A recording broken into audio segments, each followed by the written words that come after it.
హరే కృష్ణ ప్రభుజీ, దండవత్ ప్రణామాలు. హరే కృష్ణ అండి, అందరికీ దండ ప్రణామం.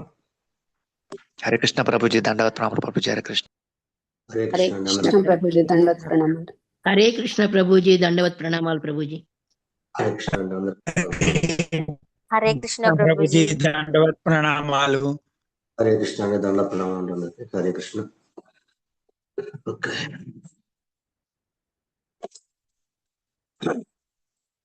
హరే కృష్ణ అందరికీ. ఈరోజు భగవద్గీత యథాతథము క్లాస్కి స్వాగతం, సుస్వాగతం. ఈరోజు మనము కృష్ణ కథ చర్చించుకునే శ్లోకము శ్రీమద్ భగవద్గీత యథాతథము 8వ అధ్యాయము. మనము 23 నుంచి 26 శ్లోకాల వరకు చర్చించుకున్నాము.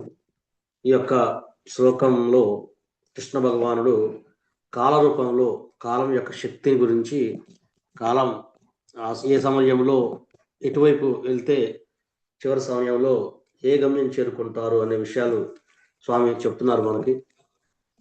వీటి గురించిన భగవద్గీతలోని 5 అంశాలైన కాలము గురించి కూడా మనం దీంట్లో కొన్ని విషయాలు చర్చించుకున్నాము. అత్యంత బలమైన కాలము, ఆ కాలము శ్రీకృష్ణ భగవానుడే. ముందుగా మంగళాచరణ చేసుకొని తర్వాత స్టార్ట్ చేద్దాము. ఓం అజ్ఞానతిమిరాంధస్య జ్ఞానాంజనశలాకయా చక్షురున్మిలితం యేన తస్మై శ్రీ గురవే నమః.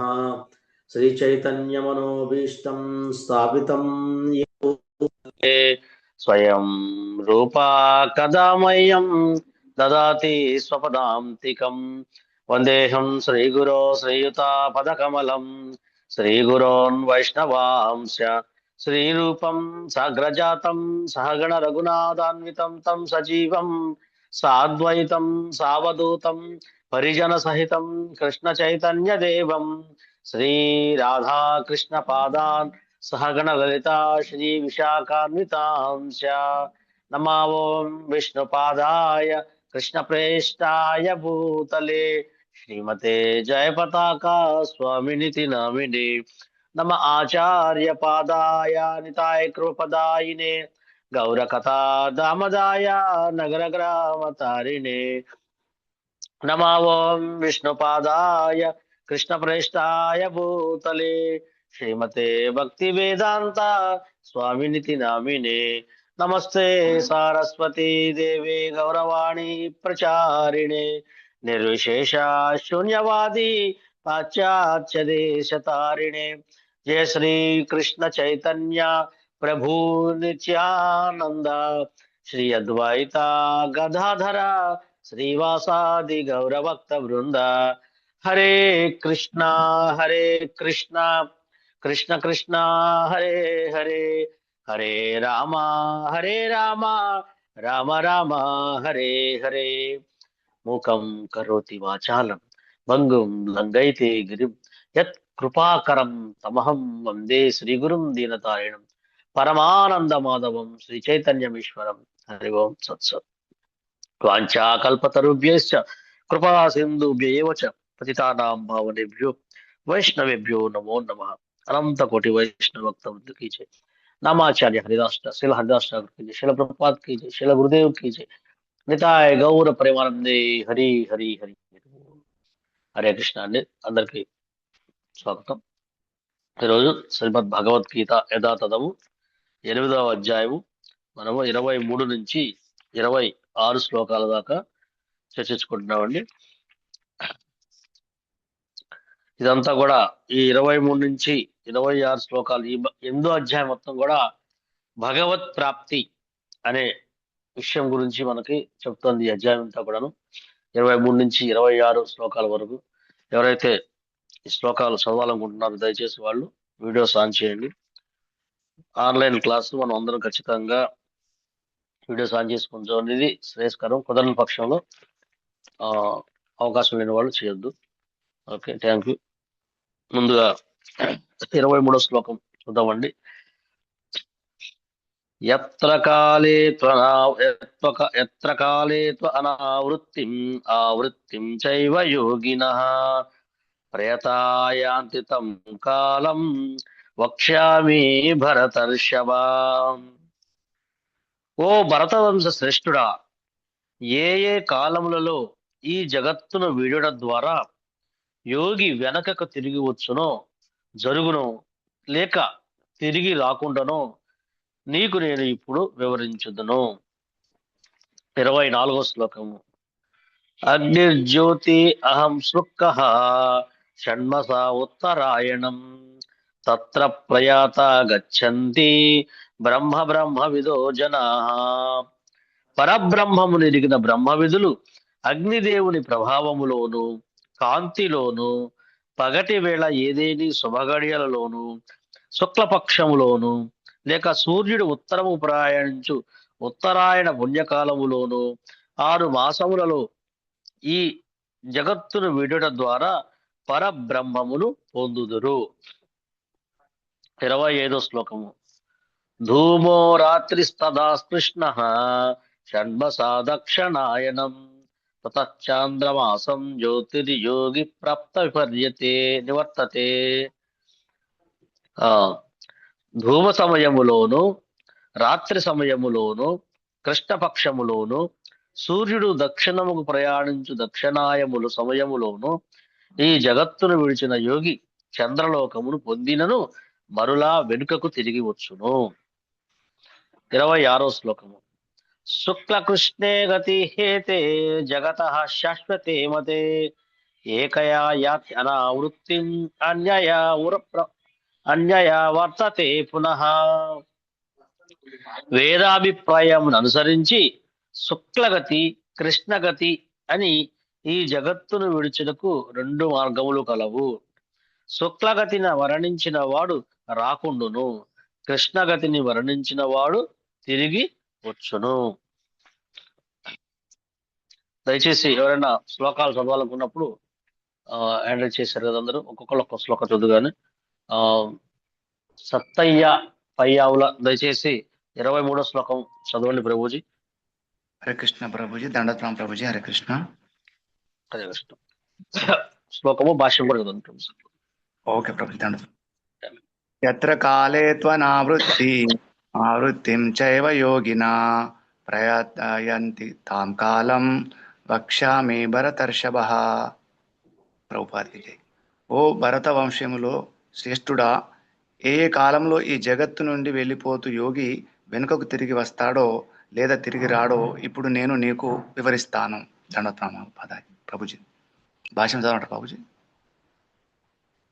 హరే కృష్ణ. భాష్యం కూడా చదవండి ప్రభు. ఓకే ప్రభు. పూర్తిగా శరణాగత జీవులైనట్టి అనన్య భగవద్భక్తులు ఎప్పుడు తమ దేహాలను పెడతాయో లేదా ఏ పద్ధతిలో విడిచిపెడతాయో అనే దానిని పట్టించుకోరు. వారు అంతా కృష్ణుని చింతలలోనే విడిచిపెట్టి ఎంత సులభంగా సుఖంగా భగవద్ధామానికి వెళ్తారు. కానీ అనన్య భక్తులు కాని వారు కర్మయోగము, జ్ఞానయోగము, హఠయోగము వంటి ఆధ్యాత్మిక అనుభూతి పద్ధతులపై ఆధారపడేవారు జన్మ మృత్యువులలో కూడిన ఈ జగత్తుకు రాకపోవడమే నిర్ణయించుకోవడానికి తప్పకుండా తగిన సమయంలోనే దేహాన్ని విడిచిపెట్టాలి. యోగి పరిపూర్ణుడైతే ఈ జగత్తును విడిచిపెట్టడానికి తగిన సమయాన్ని పరిస్థితిని ఎంచుకుంటాడు. కానీ అతడు మరి అంతగా నేర్పరి కాకపోతే దైవవశంగా తగిన సమయంలో మరణించడంపై అతని విజయము ఆధారపడి ఉంటుంది. దేహాన్ని విడిచి తిరిగి రాకుండా ఉండడానికి తగిన సమయాలు గురించి భగవానుడు రాబో శ్లోకంలో వివరించాడు. ఆచార్య బలదేవ విద్యాభూషణులు అభిప్రాయాన్ని బట్టి ఇక్కడ ఉపయోగించబడిన కాలము అనే సంస్కృత పదము కాలదేవతను సూచిస్తుంది. హరే కృష్ణ ప్రభుజీ. ధన్యవాదాలు ప్రభు. హరే కృష్ణ. ఓకే. లక్ష్మీదేవి మాతాజీ గారు 24వ శ్లోకం చదవండి. హరే కృష్ణ ప్రభుజీ. దండవత్ ప్రణామాలు. అగ్నిర్జ్యోతిరః శుక్ల షణ్మాసా ఉత్తరాయణం తత్ర ప్రయత గచ్చంతి బ్రహ్మ బ్రహ్మ విదో జనాః. పరబ్రహ్మమును ఎరిగినట్టి వారు అగ్నిదేవుని ప్రభావములో కాంతిలో పగటిపూట ఏదేని శుభగడియలో శుక్లపక్షంలో సూర్యుడు ఉత్తరముగా ప్రయాణించే 6 నెలల కాలములో ఈ జగత్తును విడిచిపెట్టడం ద్వారా ఆ బ్రహ్మమును పొందుతారు. భాష్యం చదవన ప్రభుజీ. భాష్యం ఇంకొకటి ఇద్దాం మాతాజీ, అందరూ నెక్స్ట్ కేశ సుజాత మాతాజీ గారు దయచేసి భాష్యం చదవండి, 24వ శ్లోకం భాష్యాన్ని. అలాగే ప్రభుజీ. హరే కృష్ణ.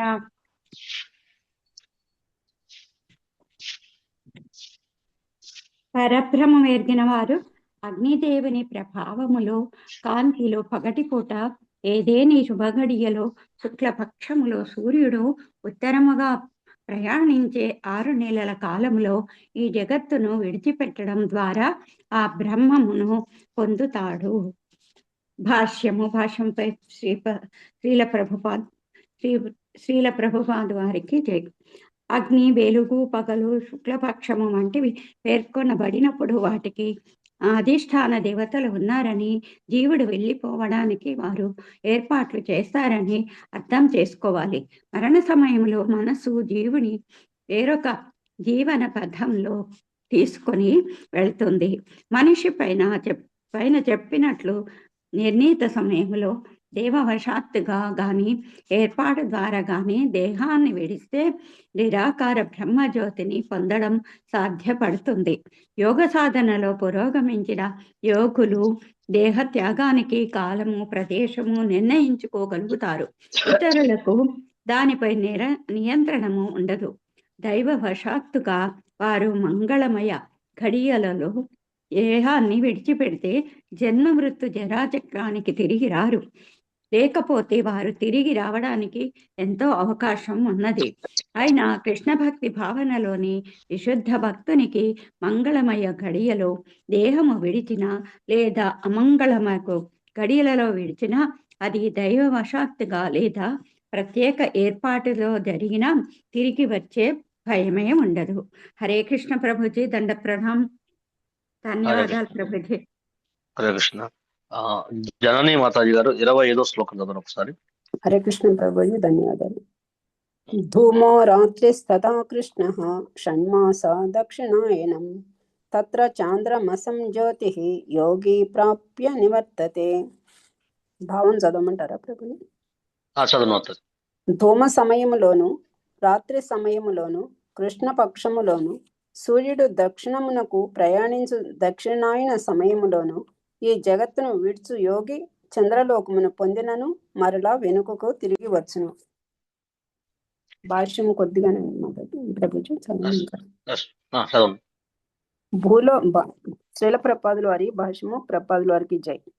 భూలోకములో కామ్యకర్మలు మరియు యజ్ఞ విధానములలో నిష్ణాతులైన వారు మరణానంతరము చంద్రలోకమును పొందుదురని శ్రీమద్ భాగవతపు 3వ స్కందంలో కపిల ముని తెలిపెను. అట్టి ఉన్నత జీవులు చంద్రలోకంలో దేవతా గణన ప్రకారము 10,000 సంవత్సరములు జీవించి సోమరసమును పానము చేస్తూ జీవితమును అనుభవించుదురు. ఏమైనను చివరికి వారు మరలా భూలోకమునికే తిరిగి వత్తురు. దీనిని బట్టి భౌతిక ఇంద్రియములకు గోచరింపకున్నను చంద్రలోకములో ఉన్నత జీవులు నివసించుదురని గ్రహింపవచ్చును. హరే కృష్ణ ప్రభుజీ. ధన్యవాదాలు. నెక్స్ట్ భవానీ మాతాజీ 26వ శ్లోకం చదవండి ఒకసారి. హరే కృష్ణ ప్రభుజీ. శుక్లకృష్ణే గతీయతే జగత శాశ్వతే మతే ఏకయా యాత్యాన వృత్తి మన్యయా వర్తతే పునః. ఈ జగత్తును వీడుటకు వేదాభిప్రాయమును అనుసరించి శుక్ల కృష్ణములనడి 2 మార్గములు కలవు. శుక్ల మార్గమునందు మరణించిన వాడు తిరిగి రాకుండును, కాని చీకటి మార్గమున మరణించువాడు మాత్రము వెనుకకు తిరిగి వచ్చును. భాష్యం చదివిన ప్రభులు. హరే కృష్ణ. భాష్యం. మరణము మరియు పునరాగమనములను గూర్చిన ఇదే వివరణను శ్రీ బలదేవ విద్యాభూషణ్లో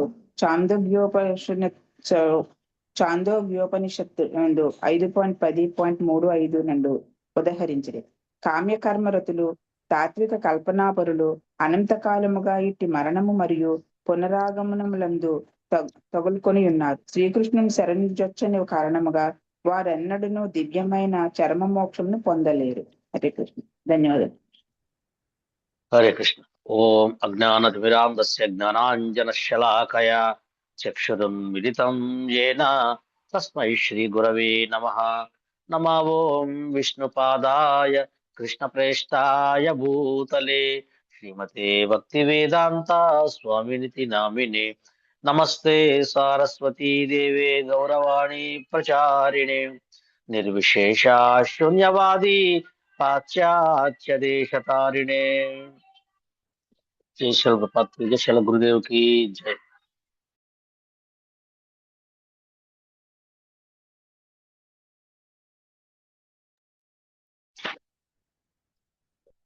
హరే కృష్ణ అండి. నా మాట వినబడుతుందండి? వినపడుతుంది Prabhuji. Okay, thank you Mataji. మనము శ్రీమద్ భగవద్గీతలోని అత్యంత ముఖ్యమైన భగవత్ ప్రాప్తి అనే ఈ యొక్క అధ్యాయంలో కృష్ణ కథ చర్చించుకోబోతున్నాము. కృష్ణుడు చెప్పిన విషయాలన్నీ కూడా. అయితే ప్రభుపాదుల వారు మనకి ఇస్తుంది ఏంటంటే, ప్రతి వ్యక్తికి మన యొక్క భక్తి పరీక్షించబడే సమయం అనేది ఈ చివరి సమయం. ఎట్లా అయితే ఫలైన పరిచయం అని చెప్తారు ప్రభుపాదుల వారు ఎప్పుడు కూడాను. మనము ఒక విద్యార్థి గనక సంవత్సరం అంతా ఎగ్జామ్ రాసి బాగా చదివి ఎగ్జామ్కి వెళ్ళినప్పుడు అతను చదివాడా లేదా అని ఎలా తెలియబడుతుందంటే, అతను అంతిమ సమయంలో అంటే ఆ చివరి ఎగ్జామ్ టైంలో ఎలా రాశారన్న దాన్ని బట్టే ఉంటుంది. దాన్ని బట్టే దాని ఫలితం కూడా వస్తుంది. అలాగే మరి ఈ జీవితాంతం సాధన ఎలా చేసిన దాన్ని బట్టి మరణ సమయంలో మన యొక్క పరీక్షించబడుతుంది. మన యొక్క భక్తి కానీ లేక మన సాధన కానీ పరీక్షించబడుతుంది. మనకు శాస్త్రం ఏం చెప్తుందంటే, మరణ సమయము అతి భయానకంగా ఉంటుంది. ఈ మరణ సమయంలో 42,000 తేళ్లు ఒక్కసారి పుడితే ఎంత పెయిన్ ఉంటుందో అంత పెయిన్ ఉంటుందని చెప్పేసి మనకి శాస్త్రాలని చెప్తున్నాయి. మనకి అంత వేదనగా ఉంటుంది అని. ఆ సమయంలో భగవంతుని స్మరించుకోవడం కుదరదు. మరి జీవితాంతం సాధన చేసే తప్పితే భగవత్ స్మరణ రాదు అనేది ప్రాథమికమైన విషయం. శీల ప్రభుపాదుల వారు ఎన్నో సార్లు మనకి దీన్ని నొక్కి వక్కాడిస్తుంటారు మనకి. అందుకని ఎవరైతే ఈ శ్లోకం చెప్తున్నారో భగవత్ ప్రాప్తి అనేది ఏంటంటే, ముఖ్యంగా మనం చెప్పుకున్నాం భగవద్గీతలోని 5 అంశాలు అయితే ఉన్నాయో, ఈ 5 అంశాలు కాలం కూడా ఒకటి ఉంది. ఈ కాలం అనేది సత్తయ్య పయ్యావుల ప్రభుజీ దయచేసి భగవద్గీతలోని 5 అంశాలు ఎందుకు ఒకసారి చెప్పగలరా?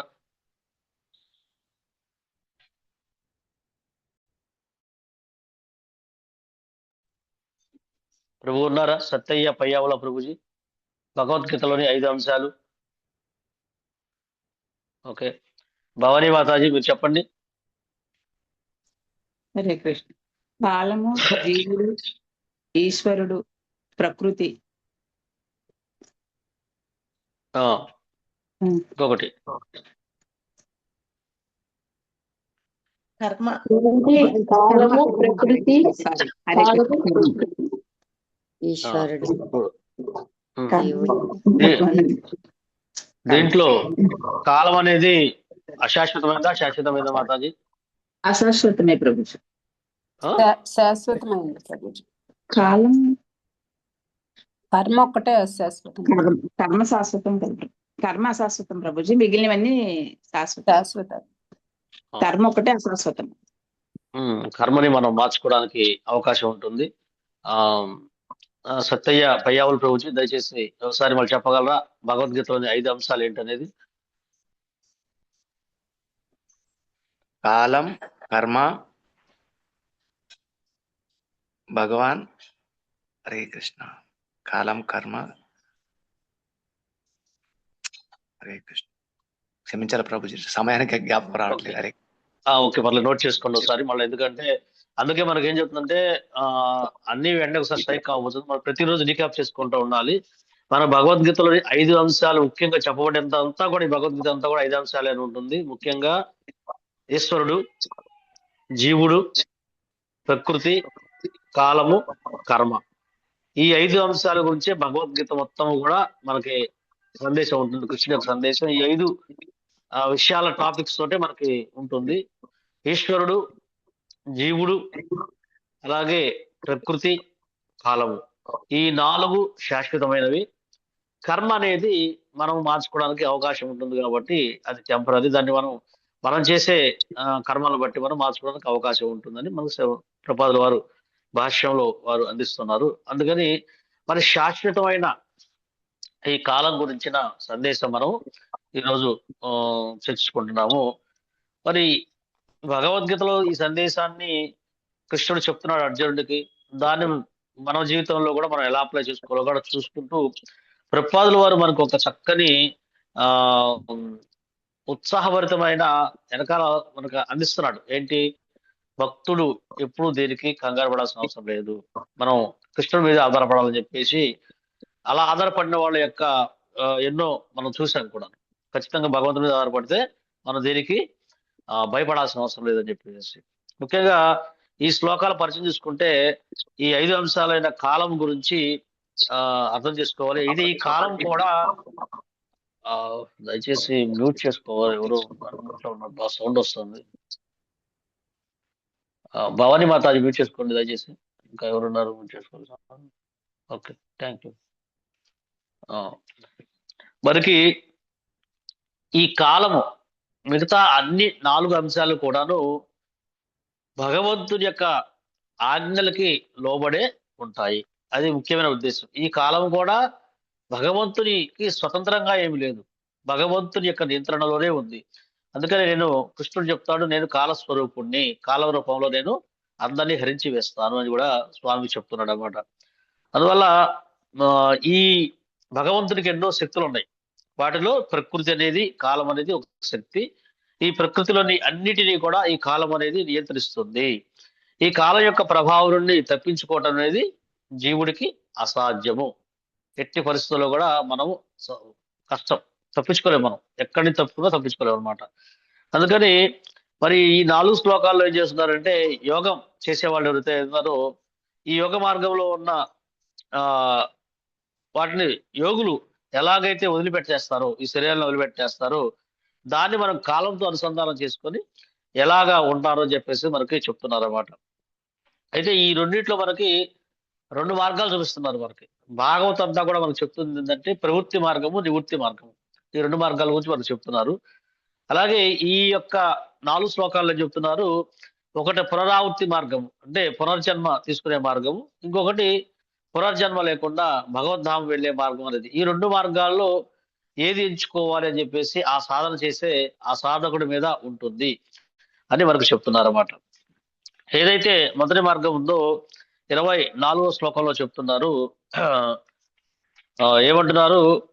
ఈ పరబ్రహ్మాన్ని నెరిగిన అంటే ఎవరైతే ఈ సాధకులు ఉన్నారో యోగులు, వాళ్ళు అగ్నిదేవుని ప్రభావంలోను కాంతిలోను పగటి వేళ ఏదైనా శుభగడియల్లో శుక్లపక్షంలో లేక సూర్యుడు ఉత్తరాయణ ప్రవహించి ఉత్తరాయణ పుణ్యకాలంలోను 6 మాసాలలో ఈ జగత్తును వీడడం ద్వారా పరబ్రహ్మమును పొందుతారు. అయితే ఈ సాధన చేసే యోగి ఎవరైతే ఉన్నారో అతనికి తెలుసు ఈ వాళ్ళందరూ కూడా ఇప్పుడు అగ్ని అంటే ఆయన ఒక అగ్నిదేవతని అనుష్ఠానం చేయాలి. అలాగే మరి కాంతికి పగటికి ఒక అధిష్టాన దేవత ఉంటాడు. ప్రతి ఒక్కదానికి ఒక అధిష్టాన దేవత అనేది ఖచ్చితంగా ఉంటుంది అని చెప్పేసి మనకి ఇక్కడ ప్రతి దానికి ఒక అధిష్టాన దేవత కంపల్సరీగా ఉంటారు. వాళ్ళ యొక్క నిర్దేశంలో వాళ్ళ యొక్క సహాయంతో ఆయన ఇప్పుడు సూర్యుడు అనుకోడు, సూర్యుడికి అధిష్టాన దేవత ఉన్నారు విశ్వాన్. అలాగా ఈ యొక్క ఉత్తరాయణ సమయంలో ఎవరైతే ఈ 6 మాసాల్లో వాళ్ళు పరబ్రహ్మాన్ని చేరుకోవడానికి ప్రయత్నం చేస్తున్నారు అని చెప్పేసి మనకి చెప్తున్నారు అన్నమాట. అయితే ఇక్కడ మన భాషలో ఇచ్చారు, ఖచ్చితంగా అతివాహిక దేవతలు అంటే వాళ్ళు అధిష్టాన దేవతలు ఉంటారు. వాళ్ళు జీవుణ్ణి ఇంకొక జన్మ తీసుకోవడానికి ఎలాగైతే పొందినట్టుగా చేయను అని చెప్పేసి చెప్తున్నారు అన్నమాట. అయితే మరి ఇక్కడ భాషలో ఏం చెప్పారంటే, ప్రయత్నపూర్వకంగాని దేహాన్ని విడిచించే వాళ్ళు నిరాకార బ్రహ్మజ్యోతిని పొందగలుగుతారు అని చెప్పేసి కూడా మనకి ప్రపాదుల వారు భాష్యం ఇస్తున్నారు. ఇప్పుడు మనకి 5 రకాల ముక్తులు ఉన్నాయండి. ఈ 5 రకాల ముక్తులు ఎవరైనా చెప్తారా? అందరు హ్యాండ్ డౌన్లోడ్ చేసేయండి, హ్యాండ్ తీసేయండి అందరూ దయచేసి. అందరూ హ్యాండ్ కింద తీసేసి దయచేసి ఎవరైనా ఈ 5 రకాల ముక్తులు అనేది చెప్తారా? నేను చెప్తా ఎవరండి? ప్రభుజీ. అడపా శ్రీదేవి. చెప్పండి మాతాజీ. సాయుధ్య ముక్తి, ఆ, సారూప్య ముక్తి, సాలోక్య ఆ, ముక్తి, ఆ, సారూప్య, సాలోక్య, సామీప్య, శాస్తి. సారిష్టి. ఆ, ఆ. ఓకే. ఈ 5 రకాల ముక్తులు మనకి ఉన్నాయి. ఇవన్నీ కూడా కఠినమైన సాధన చేసుకొని భగవంతుడి వైపు ఉన్నప్పుడే. అయితే ప్రభుపాదులు వారు ఇక్కడ ఏం చెప్పారంటే ఆ యాదృచ్ఛికంగా కానీ ప్రయత్నపూర్వకంగా కానీ దేహమును విడిచిన వారు నిరాకార బ్రహ్మజ్యోతిని పొందగలుగుతారు అని చెప్తారు. యోగాభ్యాసంలో ప్రగతి సాధించిన యోగులు తాము దేహత్యాగం చేయుటకు తగిన ప్రదేశమును మరియు కాలము నిర్ణయించుకోగలరు. ఇతరులకు అట్టి ఆ విధంగా సాధ్యపడదు. ఒకవేళ యాంత్రికంగా వారు శుభగడియల్లో మరణించినచో వారు జనన మరణ చక్రంలోకి ప్రవేశించరు. లేనిచో వారు జన్మించడానికి అవకాశం ఉండదు అని చెప్తున్నారు. అంటే మనకి ఈ 5 రకాల ముక్తులు ఏదైతే ఆ మనకి ప్రభుపాద వారు కూడా చెప్తుంది ఏంటంటే ఈ 5 రకాల ముక్తులు ఉన్నప్పటికీ కూడాను సాయుధ్య ముక్తి అనేది మనము ఆ యొక్క నిరాకార వార్తలు వెళ్ళే వాళ్ళు ఏదైతే కోరుకుంటున్నారో ఆ ముక్తి అనేది చాలా మనకి కష్టతరమైంది. ఎందుకంటే మనం చెప్పుకున్నాం భగవద్గీతలో 5 అంశాలు కూడా 5 శాశ్వతమైనవని. మనం శాశ్వతమైన వాళ్ళం, జీవులు భగవంతుడు శాశ్వతుడు, మనం శాశ్వతమైన వాళ్ళము. మనం బ్రహ్మజ్యోతులు లీనమైతే మనం ఉండలేము అక్కడ. ఎందుకంటే సేవ చేయటం మన ధర్మం కాబట్టి అక్కడ ఉండలేమని చెప్పి చెప్తున్నారు. అది ఒకటి. తర్వాత 5 రకాల మిగతా 4 కూడాను భగవంతుడితో ఆయన సమీపంగా ఉండటము, ఆయన యొక్క లోకంలో ఉండటము, ఆయన రూపలక్షణాలు పొందటం, ఆయనతో పాడినంత ఐశ్వర్యాన్ని పొందటం. ఈ 4 కూడా మనకి ఇతర ధామాలలో ఉంటాయి అని చెప్తూ అయితే ఇదంతా మరి ఎవరు చేయగలరు? ఎంతో ప్రగతి సాధించిన వాళ్ళు మాత్రమే ఆ యొక్క పూర్తిగా తపస్సు స్వీకరించి మన శరీరాన్ని ఇంద్రియాలని పూర్తిగా నియంత్రణ చేసుకొని ఆ నియంత్రణని ఆ యొక్క ఎవరైతే అధిష్టాన దేవతలు ఉన్నారో వాళ్ళని ఆవాహన చేసుకొని వాళ్ళు ఏదైతే వెళ్తారో అప్పుడు మాత్రమే వాళ్ళు భగవద్ధామానికి పరంబ్రహ్మానికి చేరుకోగలరని చెప్పేసి మనకు సూచిస్తుంది. కానీ ఈ కాలంలో ఈ నవీన యుగంలో ఎవరైతే మనం చాలా తక్కువ సమయం మనకు ఉంది, తక్కువ సమయం మనకున్న ఈ సాధన అంత పర్ఫెక్ట్ గా ఉండదు. మరి ఈ సమయంలో మనం భగవద్ధామకు వెళ్ళగలమా? కష్టం. ఎందుకంటే మన యొక్క సాధన అంత పర్ఫెక్ట్ గా లేదు, ఇన్పర్ఫెక్ట్ గా ఉంటుంది. అంత పూర్తిగా నేర్పించే వాళ్ళు కూడా మనకి ఎవరూ లేరు, యోగ సాధనలు కానీ ఎవరూ లేరు అనమాట. ఒకసారి ప్రభుపాదులు వారు ఒకసారి చెప్తారనమాట. ఒకసారి ఒక ఆయన పరమపూజ్య జయపాద గురు మహారాజ్ గారు చెప్తారనమాట. ఒకసారి ఆయన ఒక గ్రంథాన్ని చదివారంట. ఏంటంటే ఆత్మ ఎలాగ భగవద్ధామానికి వెళ్తుంది, ఆత్మ గురించిన పూర్తి అని ఆయన ఒక పుస్తకం రాస్తే ఆ పుస్తకము రాసిన ఆయన దగ్గరికి వెతుక్కుంటూ వెళ్ళారంట. వెళ్ళిన తర్వాత ఆయన రకరకాల ఎక్స్ప్లెనేషన్ దాంట్లో ఇచ్చాడు. కానీ తీరా ఆయన దగ్గరికి వెళ్తే ఆయన అన్నాడంట, ఇదంతా ఏదో నేను రాశా కానీ నాకు ప్రాక్టికల్ తెలియదు, నేను కేవలం దీనికోసం రాశాను, నేను చూపించమంటే నేను చూపించలేను అని చెప్తే ఆయన ఆశ్చర్యపోయారంట. అంటే ఒక పుస్తక జ్ఞానం వేరు, శాస్త్రపరంగా చెప్పడం వేరు అనమాట. అందుకని మనకి ఇక్కడ శాస్త్రపరంగా ప్రభుపాదుల వారు చాలా వివరంగా అన్ని శాస్త్రాలను శోధించి కూడాను గురువు సాధు శాస్త్రం ఏదైతే ఆమోదించారో ఆ విషయాలు మనకి ఇక్కడ చెప్తున్నారు. చెప్తూ ఇక్కడ ఏం చెప్తున్నారు 24వ శ్లోకంలో, కానీ ఎవరైతే ఈ యోగులు చక్కగా వాళ్ళు సాధన చేసి భగవద్ధామం వెళ్ళడానికి ప్రయత్నం చేసి అధిష్టాన దేవతలను ఉపయోగించుకొని కానీ కృష్ణ చైతన్య ముందులకి తన దేహము శుభగడియల్లో విడిచినను అశుభగడియల్లో విడిచినను యాదృచ్ఛికంగా లేదా పూర్వ నిర్దేశాన్ని విడిచినను మరలా తిరిగి వెనకకు వచ్చే భయము ఏమాత్రము ఉండదు. ఇది శుద్ధ భక్తికి భగవంతుడిచ్చే హామీ. ఇది మనం అర్థం చేసుకోవాలి. ఎవరైతే కృష్ణ చైతన్యవంతుడు ఉన్నాడో అతను ఏ విధంగానూ భయపడాల్సిన అవసరం లేదు. ఎందుకంటే అర్జునుడు చెప్తున్నాడు, నమే భక్త ప్రణశ్యతి. ఓ అర్జున నువ్వు చెప్పు, ఎవరైతే నన్ను ఆశ్రయం పొందినవాడు అతను ఎప్పటికీ పతనం చెందబోడు. అదే శ్రీకృష్ణ భగవానుడి యొక్క అంతిమ సందేశం కూడాను. సర్వధర్మాన్ పరిత్యజ్య మామేకం శరణం వ్రజ అహం త్వాం సర్వ పాపేభ్యో మోక్ష ఇష్యామి వాసుచ. ఇది భగవంతుడి యొక్క అంతిమ సందేశం.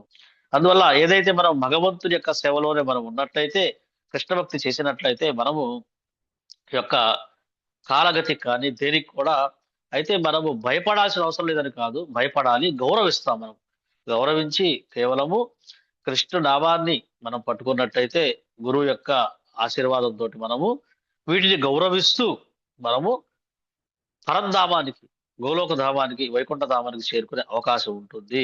ఏమాత్రము భయం లేదని శిల ప్రభుపాదుల వారు మనకి ఈ శ్లోకం యొక్క భాష్యంలో, అందుకే ప్రభుపాదుల వారు ప్రతి శ్లోకంలోనూ మనకి ఎట్లా ఉంటుందంటే 4 విషయాలు ఉంటాయి. ఒక శ్లోకం ఉంటుంది, ఒక ఎగ్జాంపుల్ ఇస్తారు ప్రభుపాదుల వారు, మంచి ఉదాహరణ ఇస్తారు, ప్రశ్నకు సమాధానం ఉంటుంది, ఆ సమాధానానికి సొల్యూషన్ కూడా ఇస్తారు ప్రభుపాదుల వారు ప్రతి భాష్యంలోనూ. అందుకే ప్రభుపాదుల వారి గ్రంథాలు చాలా చాలా దివ్యమైనవి. ప్రతి శ్లోకం కూడా ఏం చేస్తారు, ఆయన వారి యొక్క ఏదైతే సమస్య ఉందో ఆ సమస్యను ఇస్తున్నారు, ఆ సమస్యకు పరిష్కారం కూడా ఇస్తున్నారు. ఈ శ్లోకంలో చూసుకుంటే మరి ఏదైతే వెలుగు మార్గం ఉందో ఆ వెలుగు మార్గం ఇస్తున్నారు. ఆ వెలుగు మార్గంలో నుంచి మరి భక్తులైన వాళ్ళు దీనికి భయపడాల్సిన అవసరం లేదని కూడా మనకి హామీ ఇస్తున్నారు అనమాట.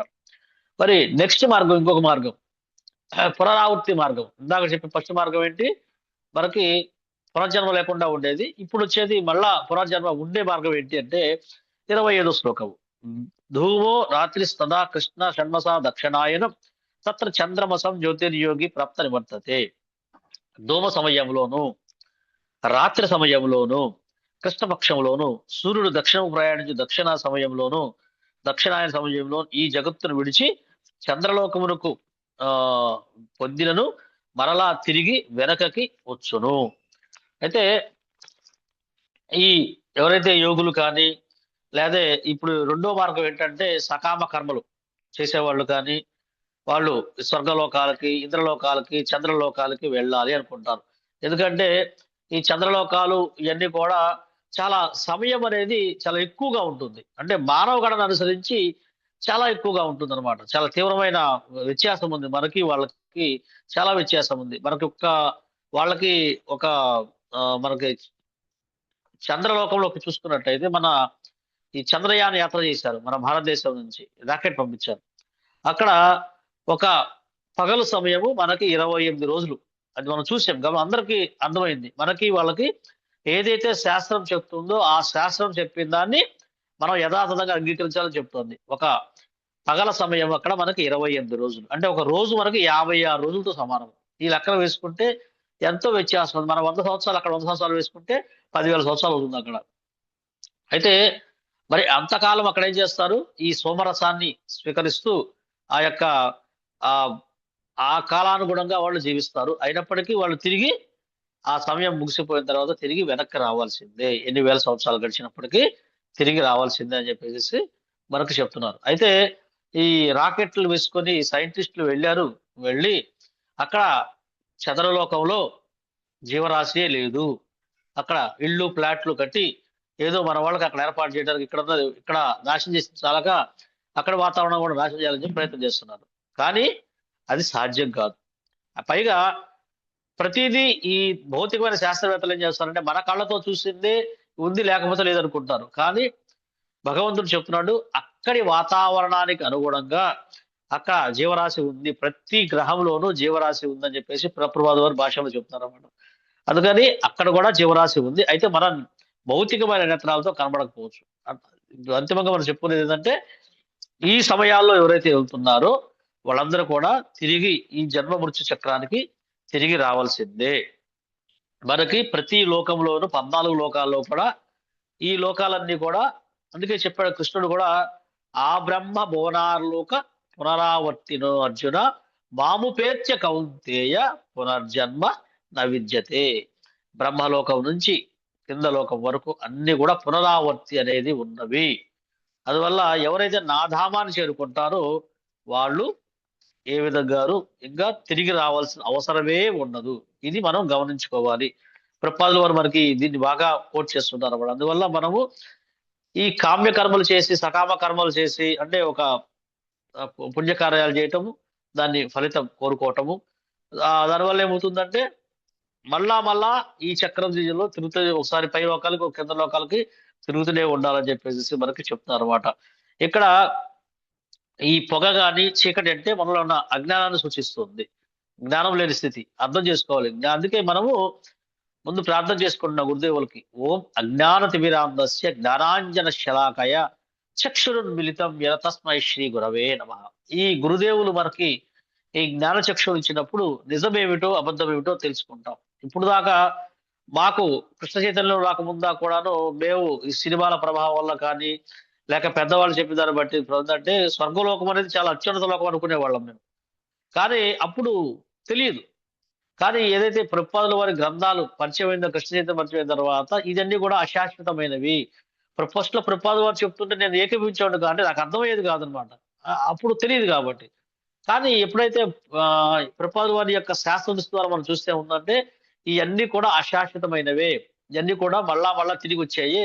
ఏదైతే ఈ భౌతిక జగత్తు విరజానది దాటి వెళ్ళిన తర్వాత ఉన్న ఆధ్యాత్మిక లోకాలన్నీ కూడాను తిరిగి రాని లోకాలు. అక్కడికి వెళ్ళటం, వైకుంఠ లోకాలకు వెళ్ళటం, అది వైకుంఠ ఇది కుంఠ, ఆ లోకాలకు వెళ్ళాలి అని చెప్పేసి మన గమ్యం అని చెప్పేసి ఈ ప్రభుపాదుల వారి గ్రంథాల ద్వారా అర్థం చేసుకుంటుంది. అందుకే ఏం చెప్తారన్నమాట, ప్రభుపాదుల భాష చెప్తున్నారు ఏంటంటే ఇది అజ్ఞానం సూచిస్తుంది, మనకి వెలుగు అనేది జ్ఞాన మార్గాన్ని చూపిస్తుంది. అందువల్ల మనం ఏం చేసుకోవాలంటే ఈ భౌతికమైన కోరికలు, భౌతికమైన లాభాలు వీటిని ఒంటి ఆలోకాలే పొందుతాయి, మనం వాటిని వదిలిపెట్టాలని చెప్పి కూడా మనం చెప్తున్నాం అనమాట. మరి ఈ యొక్క జీవుడి స్వభావం ఏంటంటే అంటే ఒక్కొక్క పాయింట్ ద్వారా మనం వచ్చినట్లయితే ఇప్పుడు వెలుగు మార్గం చూసాము, చీకటి మార్గం చూసాము. నెక్స్ట్ వచ్చేది ఏంటంటే మనం జీవుడి యొక్క తత్వం ఏంటంటే మనం కర్మ చేయవలసి ఉంటుంది.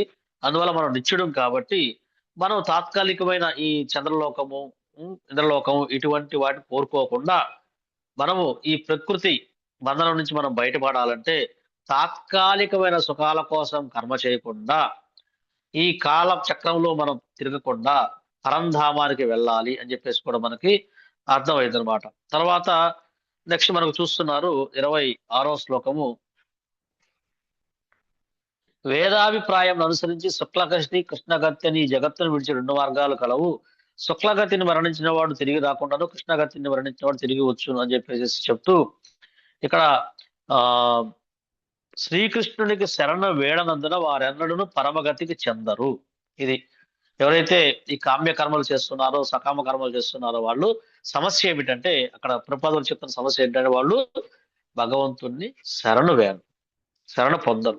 అంతా మా చేతుల్లోనే ఉంది, మేమే చేయగలము, మేమే మా దేహాన్ని విడిచి వెళ్ళగలము, మా దేహాన్ని మేము అక్కడికి వెళ్ళగలము అనుకుంటారు. అక్కడికి వెళ్ళినా కానీ తిరిగి రావాలి అనే ఆ యొక్క అంతిమ గమ్యాన్ని వాళ్ళు అర్థం చేసుకోరు అనమాట. అక్కడికి వెళ్ళి కొంతకాలం సుఖాన్ని అనుభవించాలనుకుంటారు కానీ తర్వాత మళ్ళీ ఇక్కడ రావాల్సిందే అనే విషయాన్ని వాళ్ళు మరుస్తారు. అందుకని వాళ్ళు శ్రీకృష్ణుని శరణ పొందరు. అందువల్ల ఆ ప్రమాదం అనేది ఉంది అని చెప్పేసి ఎంత తపస్సు చేసినా, ఎన్ని ఇంద్రియాలు నిగ్రహించుకున్నా వాళ్ళు నీళ్లలో అంటే ఎన్నో తీవ్రమైన తపస్సు చేసినప్పటికీ కృష్ణ పరమాత్ముడి యొక్క శ్రీకృష్ణ భగవానుడి యొక్క శరణ పొందకపోతే వారు నిజమైన గమ్యాన్ని చేరుకోలేరు అని చెప్పేసి చెప్తారు అన్నమాట. అందుకని మనం ఇక్కడ అర్థం చేసుకోవాలి. సందేశం ఏంటంటే దీని ద్వారా కూడాను మనము అంతిమ సందేశం ఏంటంటే మనం చూసుకోవాల్సింది శుభ సమయం కాదు, శుభకాలం కాదు, శుద్ధ చైతన్యం మనకి ముఖ్యం. అది మనం అర్థం చేసుకోవాలి. ఇప్పుడున్న నవీన నాగరపు యుగంలో కనుక చూసుకున్నట్టయితే ఇంత ముందు కాలాల్లో మాతాజీలు పెద్దవాళ్ళు చాలా మంది ఉన్నారు. ఎవరైనా ప్రసవ వేదన పడుతున్నప్పుడు వారు ఎప్పుడైతే నొప్పులు వస్తున్నాయో అప్పుడు హాస్పిటల్కి తీసుకెళ్లే వాళ్ళు సుఖప్రసవం జరిగేది అనమాట దాదాపుగా. కానీ ఇప్పుడున్న ఈ మోడర్న్ సైంటిస్టులు, మోడర్న్ పేరు చెప్పుకునే యువత అని చెప్పుకునే వాళ్ళందరూ కూడా ఏం చేస్తున్నారంటే నేను సమాజంలో చాలా మంది కూడా టైమింగ్ చాలా ముఖ్యం, ముహూర్తాలు చూసుకుంటున్నారు.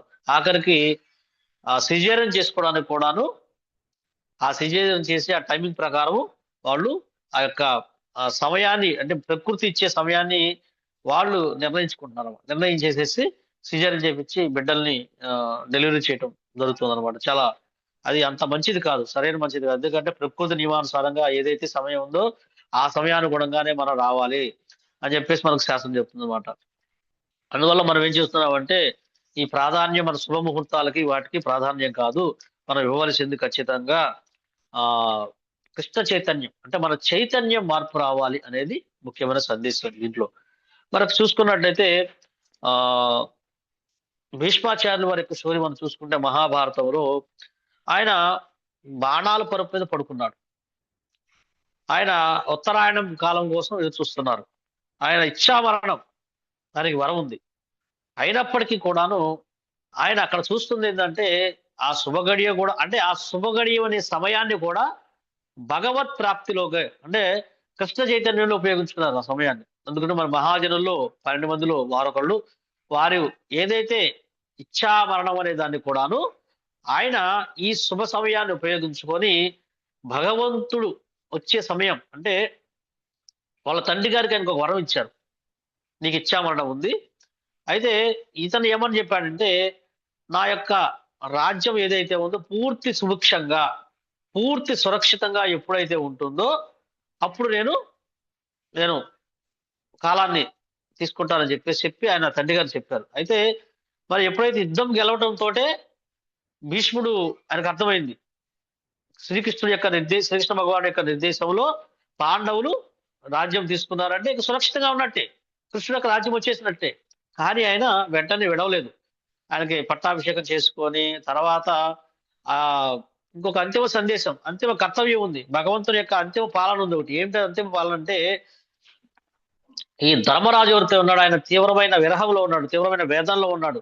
ఆ వేదనను పోగొట్టుకోవడానికి అంతిమ పాఠం ఇవ్వాల్సి ఉంది. అందుకని ఎప్పుడైతే ఈ అందరూ అయిపోతారో, ఆ యొక్క చక్రవర్తి అయిపోయిన ఆ వేదనలో నుంచి ఆయన బయటపడేయడానికి ఈ భీష్మాచార్యుల వారి దగ్గర తీసుకుని వచ్చిన తర్వాత భీష్ముడు శ్రీకృష్ణ భగవాను యొక్క అంతిమ ఉపదేశంను ఆయనకు అందిస్తాడనమాట. అందించేసేసి చివరిగా ఈ భీష్మాచార్యుల వారు ఆయన ఆ భగవంతుణ్ణి చూస్తూ, అంటే పార్థసారథి రూపం, ఇక్కడ భీష్మాచార్యుల వారు కృష్ణుణ్ణి పార్థసారథి రూపంలో చూస్తున్నాడు అనమాట. ఈ పార్థసారథి రూపంలో చూస్తూ, అంటే ఆయన ఈ విల్లు పట్టుకొని తర్వాత ఒంటి మీద ఆభరణాలు ధరించి, అంటే యుద్ధంలో యుద్ధవీరుడు ఎలా ఉంటాడో ఈయన యుద్ధవీరుడు కాబట్టి యుద్ధవీరుల్లో ఎంత అద్భుతంగా ఉన్నాడో మనకు భాగవతం అందిస్తుంది అనమాట. ఆ విధంగా కృష్ణుడిని చూస్తూ ఆయన పార్థసారథి లోకానికి వెళ్ళాడని చెప్పి శ్రీమద్ భాగవతము 9వ స్కంధంలో వరకు వివరిస్తుంది అనమాట. అందుకని ఇక్కడ మనం అర్థం చేసుకోవాల్సింది ఏంటంటే, ఆయన పూర్తిగా కృష్ణ భక్తులు అయినప్పటికీ కూడా ఈ కాలం దాన్ని ఉపయోగించుకొని దాని కృష్ణ చైతన్యంలో, పూర్తి చైతన్యంలో మనకి ఈ సహస్రనామాలు, విష్ణు సహస్రనామం చేస్తూ కృష్ణుడిని స్మరిస్తూ ఆయన భగవద్ధామానికి వెళ్ళాడని చెప్పవచ్చు. మరి ఇంకొక ఉదాహరణ మనం చూసుకుందాం. ప్రభుపాదులు వారు చెప్పారు, కృష్ణ చైతన్యంలో ఉంటే ఆ వ్యక్తి ఎప్పుడూ కూడాను శుభ అశుభ గడియాల కోసం చూడాల్సిన అవసరం లేదు. దీనికి ఒక మంచి చక్కని, అంటే మనం ఏమి కష్టపడాల్సిన అవసరం లేదు. దివ్యనామం జపించటము, శాస్త్రాలను చూస్తాము, భగవంతుని రూపలీల గుణాలను మనం చదువుతూ గురువు యొక్క నిర్దేశాలు చేస్తే ఎప్పుడు ఏ సమయంలో మనకి మరణం వచ్చినా మరణానికి మన భక్తుడు ఎన్నడూ భయపడడు, గౌరవిస్తాడు. భయపడడు, ఈ రెండు తేడా ఉందండి. భయపడడు, గౌరవిస్తాడు. గౌరవించి కృష్ణుడి యొక్క ఇది నా కృష్ణుడు గమ్యం అని చెప్పేసి అనుకుంటాడు. మనం చూసుకుంటే చైతన్య చరితామృతంలో మనకి నామాచార్యుడు శ్రీల హరిదాస్ ఠాకూర్.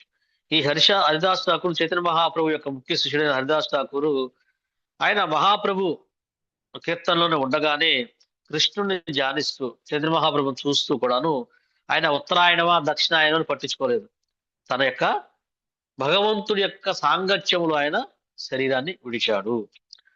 మరి హరిదాస్ ఠాకూరు ఏ శుభ సమయం అవసరం లేదు, ఎందుకంటే మనసు ఎల్లప్పుడూ కూడాను హరే కృష్ణ కృష్ణ కృష్ణ హరే హరి, హరే రామ రామ రామ హరే హరి అనే ఈ దివ్యనామాలను జపిస్తూ కృష్ణనామంతో శుద్ధమై ఉంది ఆయన యొక్క తనువు, మనస్సు, శరీరం అన్ని కూడాను. అందుకని ఆయన చైతన్యం ఎలా ఉంది, మరణించే సమయంలో భక్తిలో సుస్థిరంగా ఉంది. ఎటువంటి ఆయన నామాన్ని పలకలేకపోతున్నారు. చైతన్య మహాప్రభు చెప్పారు, ఇంకా నువ్వు నామం చెప్పాల్సిన అవసరం లేదు, నువ్వు నీ యొక్క నామం యొక్క స్థాయి దాటేశావు, నువ్వు నామం చెప్పవలసిన అవసరం లేదు. అయినప్పటికీ కూడా ఆయన దివ్యనామాన్ని చెప్తూనే ఉన్నారు అన్నమాట. చైతన్య మహాప్రభు చెప్పినప్పుడు కూడా దివ్యనామం చెప్తూ కూడా ఆయన ఆ శుద్ధ భక్తుడు, అంటే మనం అర్థం చేసుకోవాలి, శుద్ధ భక్తిలో కనుక మనం ఉన్నట్టయితే ఏ స్థితిలో ఉన్నప్పటికీ కూడా మనము కృష్ణధామానికి వెళ్ళడానికి అవకాశం ఉంటుంది. మనకి కాలము అనేది మనకి లెక్కలోకి రాదు. మనం చూస్తే ఇప్పుడు కరోనా సమయంలో ఎంతో మంది మరణించారండి. సకామ కర్మలు చేసేవాళ్ళు ఎంతో జీవితాన్ని వాళ్ళు మేమే అనుభవిస్తాము, మేమే మా జీవితం మా నిర్దేశాలు ఉందన్న వ్యక్తులు ఎందరో భయపడుతూ చచ్చిపోయారు. కానీ ఈ కరోనా సమయంలో భక్తులు ఎవరూ భయపడలేదు, ఎవ్వరూ భయపడలేదండి. ఖచ్చితంగా కూడాను మేము నా వ్యక్తిగత జీవితంలో కూడా నేను ఈ కాలం యొక్క దీని సమయాన్ని నేను కొంచెం చెప్పగలను. ఎందుకంటే ప్రభుపాదుల వారు ఇచ్చిన ఈ దివ్యనామం కృష్ణనామ చైతన్య సంకీర్తనలో ఉన్న హరే కృష్ణ మహామంత్రం ఎంత శక్తివంతమైందో మేము కరోనా సమయంలో చూసాం అనమాట. ఎంత ఇబ్బంది పడినప్పటికి కూడాను దివ్యనామాన్ని వదిలిపెట్టలేదు. అలాగే ఎంత ఫోర్స్ చేసినప్పటికి కూడా మేము ఈ ఇతర ఆహారం కూడా తీసుకోవడానికి సిద్ధపడలేదు అనమాట. కేవలము భక్తులు చెప్పారన్నమాట, ఈ దివ్యనామాన్ని చెప్పించండి, ఏం జరిగినా పర్లేదు. నా పక్క బెడ్ మీద ఉన్న వాళ్ళు కనీసం 3-4 చనిపోయారు ఆ సమయంలో. నేను బాగా నాకు అనుభవం అనమాట. ఆ సమయంలో నేను చైతన్య చరితామృతం నాకు అప్పుడే శక్తి తెలిసింది. శక్తి భయం కూడా జపం చేయలేకపోతుంటే మాకు భక్తులు నిర్దేశించారు, మనసులో జపం చేసుకోమని చెప్పేసి. అందువల్ల మనం అర్థం చేసుకోవాలి, ఖచ్చితంగా ఎవరైతే కృష్ణ శక్తి మనకు ఉంటుందో, దివ్యనామం శక్తి ఉంటుందో, ఎలా జరిగినప్పటికి కూడా, ఏ సమయంలో ఎలా ఉన్నప్పటికీ కూడాను మనం భయపడాల్సిన అవసరం లేదు. కానీ కాలం అనేది చాలా వేగంగా తిరుగుతుందండి. కాలం అనేది, ఈ మాయా ప్రకృతి అనేది చాలా శక్తివంతమైంది. మనం అర్థం చేసుకోలేం, చాలా ఈజీగా టైం అయిపోతుంది. ఒకసారి నారదముని మహావిష్ణు దగ్గరికి వెళ్ళి ఆయన ఒక మాట అడిగాడు, ఈ కాలం యొక్క శక్తి ఏంటండి, మాయ యొక్క ప్రభావం ఎలా ఉంటుంది నాకు దయచేసి చెప్పండి మీరు, ఇది జనాల్ని ఎలా మోహితం చేస్తుంది చెప్పండి అని చెప్పేసి చెప్తాడు. అయితే మనిద్దరం వెళ్దాంపా, నువ్వు అనుభవిస్తే తప్పితే నీకు తెలియదు అని చెప్పేసి ఇప్పుడు నేను చెప్తున్న ఏదైతే స్టోరీ ఉందో, ఈ స్టోరీ మనకి నారద పురాణంలో, మనకు దేవి భాగవతంలో ఈ యొక్క నారదుడి యొక్క వాక్యానంలో ఉందన్నమాట. వారు చెప్తారన్నమాట, ఇద్దరు కలిసి మహావిష్ణువు ఇద్దరు కలిసి బయలుదేరుతారు. వచ్చిన తర్వాత ఈ లోకానికి వచ్చిన తర్వాత ఒక మానవ రూపాల్లోకి వచ్చేసేసి ఒక చెట్టు కింద కూర్చొని బాగా ఎడారి ప్రాంతంలో వెళ్తేకల్లా బాగా దాహం వేస్తుంది. స్వామి అన్నాడు, ఓ నారద నాకు దాహం వేస్తోంది అంటే, ఉండు స్వామి నేను తీసుకొస్తానని చెప్పేసి ఆ యొక్క దాహం తీసుకోవడానికి వెళ్ళాడు. వాటర్ తీసుకొని వెళ్ళిన తర్వాత ఆ వాటర్ కోసం వెళ్ళినప్పుడు ఒక చక్కని కుటుంబాన్ని చూశాడు. అక్కడ ఒక చక్కని స్త్రీని చూశాడు. ఆ స్త్రీని చూసి ఆ యొక్క తండ్రి గారి దగ్గరికి వెళ్ళి, దయచేసి నాకు వివాహం చేసుకోవాలనుకుంటున్నాను, ఈమెతో నాకు వివాహం చేయమంటే చక్కగా ఆమెని వివాహం చేసుకున్నాడు. పిల్లలు కన్నాడు.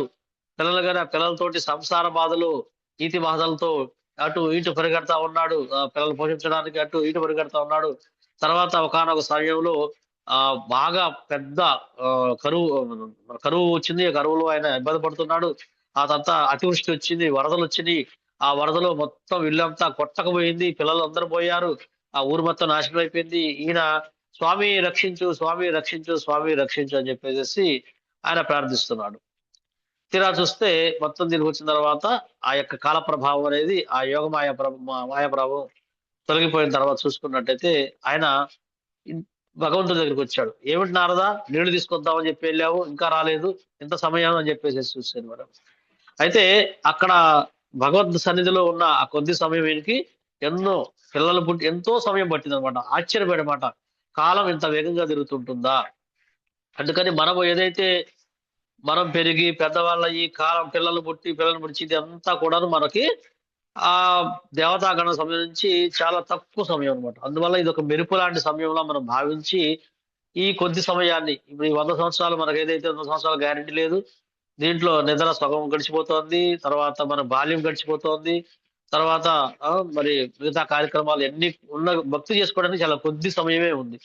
అందుకని ఈ కొద్ది సమయాన్ని మనం కృష్ణ చైతన్యంలో ఉంచుకుంటూ మనము గనక ఈ భగవత్ సన్నిధిలో మనం ఉండగలిగితే, కృష్ణనామాన్ని చెప్పగలిగితే, ఖచ్చితంగా మనకి ఏ మార్గంలో వెళ్తున్నామా ఎటు వెళ్తున్నామో కాకుండా ఖచ్చితంగా గోలోక ధామం లేదా వైకుంఠ ధామానికి వెళ్ళడానికి అవకాశం ఉంటుందని చెప్పేసి మనకి ఈ శ్లోకం ద్వారా అర్థం చేసుకోవచ్చు. అందువల్ల ఈ శ్లోకాలను చదువుకొని మన నేటి సమాజంలో మనం అర్థం చేసుకోవాలి.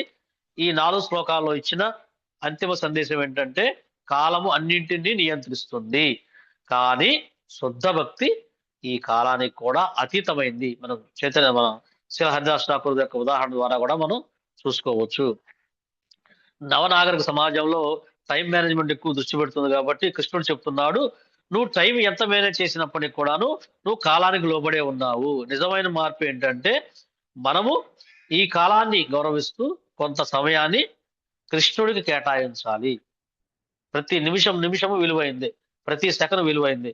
అందుకని ఈ సమయాన్ని కృష్ణుడికి అర్పించి, మేము భక్తిలోకి వచ్చిన కొత్తలో క్లాస్ లో ప్రభు చెప్పేవాళ్ళమాట, మీకు రోజుకి 24 గంటల సమయం ఉంది, 10 నిమిషాలు కేటాయించలేరా భగవంతుడికి అనే ఒక చిన్న టిప్ చెప్పాడనమాట. అప్పుడు అర్థమైంది, నిజమే కదా, 24 గంటల సమయం 10 నిమిషాలు కేటాయించలేవు హరే కృష్ణ మంత్రం జపానికి. ఆయన చెప్పిన ఏదైతే వారు చెప్పిన విధానాన్ని మేము స్వీకరించి ఒక్క మాల జపం చేయలేము నిజంగా 10 నిమిషాలు అని చెప్పేసి ఆ 10 నిమిషాల మాల చేయడం జరిగింది. ఆ 10 నిమిషాల తర్వాత 2 గంటల సమయం కనీసం 16 మాల జపం చేసే స్థాయికి మనకి ఈ యొక్క చైతన్యం, శుద్ధ చైతన్యం, కృష్ణ చైతన్యం మనకు తీసుకొస్తుంది అని చెప్పేసి చెప్తాను అనమాట. అందువల్ల మనం మన చైతన్యాన్ని ఎప్పుడు శుద్ధంగా ఉంచుకోవాలి. తద్వారా మనం ఏ సమయంలో మనకి మరణం వస్తుంది అనేది మనకి అవసరం లేదు. కేవలము ఆ పని భగవంతుడు చూసుకుంటాడు అని చెప్పాడు. నమే భక్త ప్రణశ్య అని చెప్పినాడు. కాబట్టి ఒకవేళ మనం జీవితాంతం సాధన చేసి అంతిమ సమయంలో నామాన్ని చెప్పలేకపోతే భగవంతుడే వచ్చి మన యొక్క చెవిలో హరే కృష్ణ కృష్ణ కృష్ణ హరే హరే హరే రామ రామ రామ హరే హరే అనే దివ్యనామాన్ని చెప్పి మనల్ని తీసుకువెళ్తున్నారు. ప్రభుపాదుల వారు చెప్తున్నారు, ఖచ్చితంగా ఈ కృష్ణ చైతన్యంలో గనక మనం శుద్ధంగా ఉంటే నేను వేలు పట్టుకొని తీసుకువెళ్తాను భగవద్ధామానికి అని చెప్పేసి ప్రభుపాదుల వారు హామీ ఇస్తున్నారు. అంతిమంగా మనం దీని ద్వారా తెలుసుకోవాల్సింది ఏంటంటే, ఖచ్చితంగా ఒకటే, కాలాన్ని మనం గౌరవించాలి. అయితే ఏ మార్గంలో, కఠినమైన మార్గంలో వెళ్ళటం కన్నా మనం ఒక ఉదాహరణ కూడా చెప్పుకున్నాము. లిఫ్ట్ మార్గం ఉంది, మెట్ల మార్గం ఉంది పైకి వెళ్ళటానికి. మెట్ల మార్గం అనేది ఈ సకామ మార్గము, జ్ఞాన మార్గము, యోగులు పాటించేది. దాన్ని మనము పాటించలేము. సింపుల్ గా భక్తి మార్గం, దివ్యనామాలు జపించండి, ఎప్పుడు కృష్ణ చైతన్యంలో ఉండు, లిఫ్ట్ మన బటన్ నొక్కితే భగవద్ధామానికి వెళ్ళటానికి చాలా సులువైన మార్గం ఉంది. కాబట్టి అది ఎంచుకోవటం అనేది చాలా తెలివైన వాడి లక్షణం అని చెప్పేసి మనకు ప్రభుపాదుల వారు చెప్తున్నారు. అందుకని కృష్ణ చైతన్యాన్ని స్వీకరిద్దాం. మనందరం కూడాను ఈ కాలం ఉన్న ప్రతి క్షణాన్ని మనము మిగిలిన కొద్ది సమయాన్ని కూడా భగవంతుని యొక్క ఈ భగవద్ధామం వెళ్ళటానికి కావాల్సిన మార్గమైన ఈ సాధన చేయటంలోనే మన సాధన ఉపయోగించుకుందాము. మనం భగవద్ధామము కేవలం చాలా ప్రశాంతంగా, చాలా దివ్యంగా ప్రభుపాదుల వారు మన వేలు పట్టుకొని భగవద్ధామానికి తీసుకువెళ్తాడు. ఇది ఈ శ్లోకం ద్వారా మనకి అర్థం చేసుకుంటుంది. హరే కృష్ణ. ఏదైనా సందేహాలు కానీ ఉంటే అడగండి, నేను చెప్పడానికి ప్రయత్నం చేస్తాను. హరే కృష్ణ.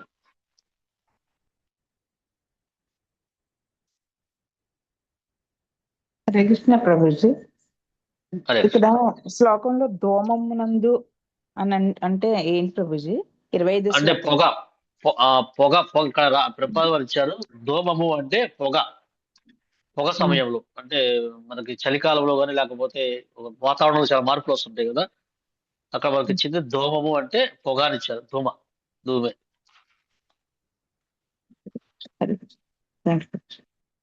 ఓకే, ఒక్క నిమిషం.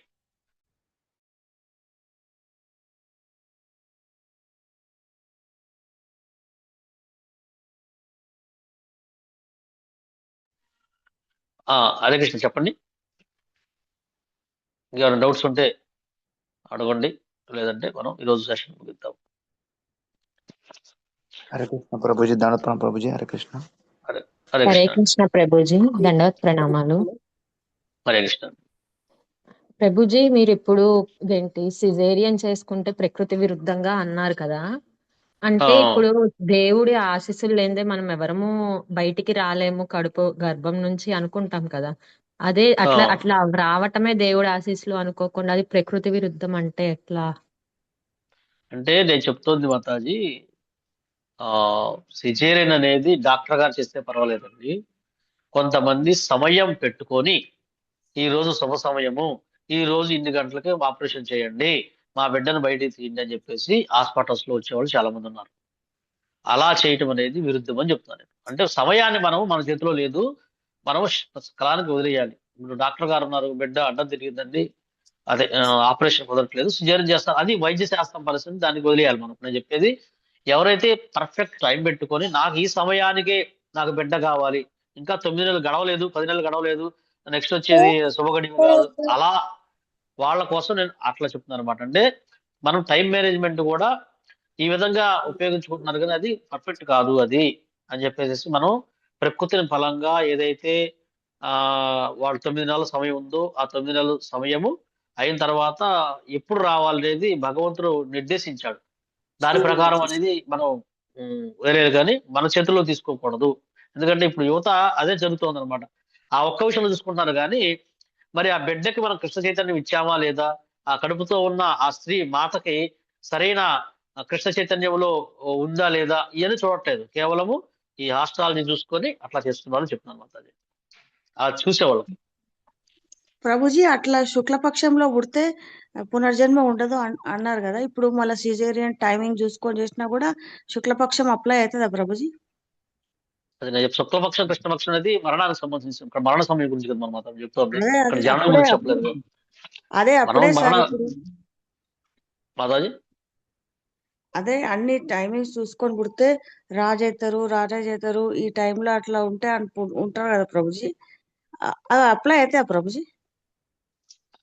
ఇవన్నీ మనం చాలా లోతైన విషయాలండి. మనకి ఈ శాస్త్రం దీని ద్వారా తెలుస్తుందంటే అలా అనేది ఒకటి ప్రకృతికి విరుద్ధంగా వెళ్ళకూడదు. మనం ఏదైనా కానీ భగవంతుడు ప్రతి జీవికి ఆయన జన్మించేటప్పుడే మన మన ఆ, గత కర్మలు అనుసరించి మనకి కొంత సుఖాన్ని, కొంత దుఃఖాన్ని, కొంత ఆనందాన్ని మనకి అందిస్తాడు. మనము కేవలము ఈ చైతన్యం, విశుద్ధ చైతన్యంలో ఉంటే బాగుంటుంది.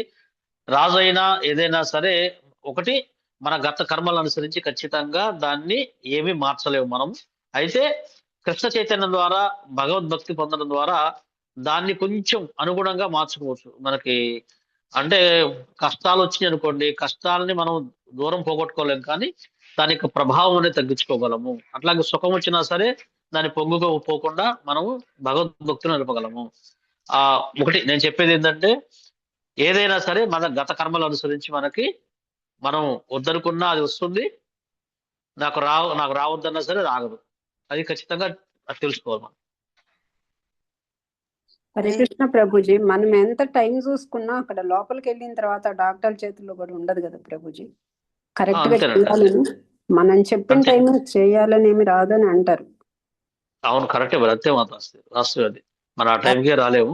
అదే కొంతమంది ఏంటంటే మూర్ఖంగా నాకు ఈ టైంలోనే సిజేరియన్ చేయాలి, మీకు అమౌంట్ కావాలి నేను ఇస్తాను చెప్పి కొంతమంది నేను చూస్తాను. ఇక్కడ మా హాస్పిటల్ సెంటర్ లో చాలా మంది అట్లా జరుగుతుంది కాబట్టి నా దృష్టికి వచ్చింది కాబట్టి నేను చెప్తాను అనమాట. అది కరెక్టే, కాకపోతే మనకి వాళ్ళు చెప్పారు కాబట్టి అదే టైం చేస్తామని చెప్పొచ్చు వాళ్ళు.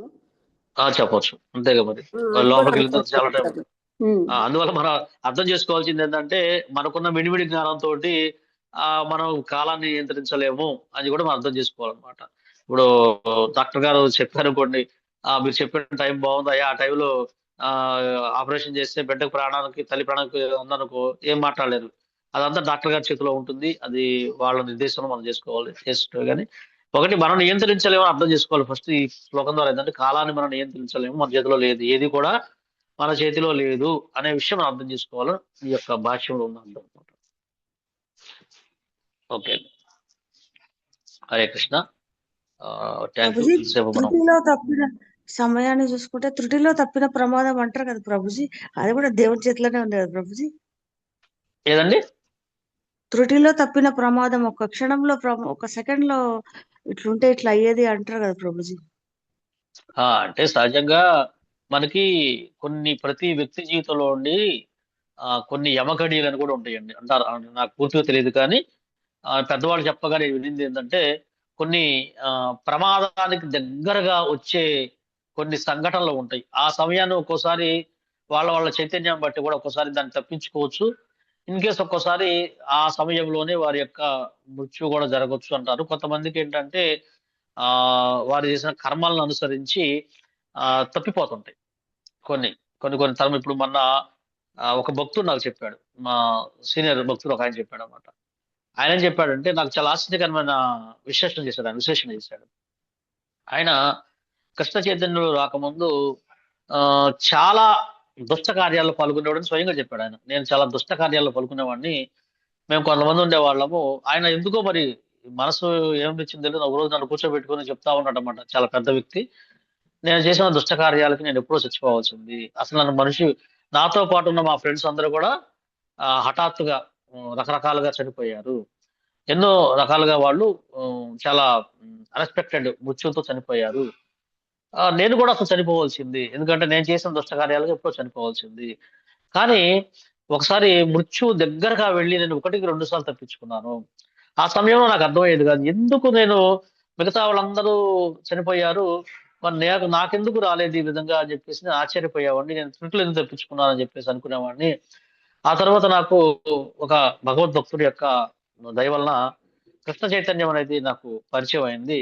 ఈ కృష్ణ చైతన్యం వచ్చిన తర్వాత ఈ దివ్యనామాలు నాకు పరిచయం అయింది. దివ్యనామం చెప్పిన తర్వాత ఆయన చాలా మార్పు వచ్చింది. ఆయన యొక్క జీవితంలో కానీ, ఆయన యొక్క చైతన్యంలో కానీ చాలా మార్పు వచ్చి తర్వాత చెప్తాను. ఇప్పుడు నాకు అర్థమవుతోంది. ఆ రోజు నాకు ఈ తుటిలో ఎందుకు తప్పింది అంటే, నేను భగవంతుడు నాకు ఇంకా అవకాశం ఇచ్చాడు. అవకాశం ఇచ్చి నాలో మార్పు రావడానికి ప్రయత్నం చేశాడు. ఇప్పుడు నేను ఎప్పుడు మరణించినా నాకు ఇబ్బంది లేదు. నేను ఖచ్చితంగా కృష్ణ చైతన్య సాధన చేస్తున్నాను. నేను ప్రయత్నం చేస్తున్నాను ఈ విధంగా అని చెప్పేసి చెప్పారన్నమాట. అందువల్ల ఏంటంటే కొన్నిసార్లు భగవంతుడు అవకాశం ఇవ్వచ్చు. ఇంకొకసారి ఏమైనా మారతాడేమో అని చెప్పేసి అట్లా జరగవచ్చు. అట్లాగేంటంటే కొన్ని గడియలు విగడియలు పరిశీలించి ప్రతి ఒక్క వ్యక్తి జీవితంలోనూ కొన్నిసార్లు దగ్గరగా వెళ్ళే అవకాశాలు ఉంటాయి అనేది మనకి చెప్తుంది అనమాట. నేను విన్న దాన్ని బట్టి మాతాజీ. Thank you Prabhuji. దండవత్ ప్రణామం. హరే కృష్ణ. ఓకే అండి. మనం ఈరోజు ఇంతటితోటి ఈ యొక్క చర్చని ముగిద్దాము. చాలా ఓపికగా ఎంతసేపు విన్నందుకు చాలా ధన్యవాదాలు. అంతిమంగా మనం అర్థం చేసుకోవాల్సింది, మనము కేవలము సమయం అనేది గౌరవించాలి, కాలాన్ని గౌరవించాలి, ప్రతి క్షణాన్ని వినియోగించుకోవాలి.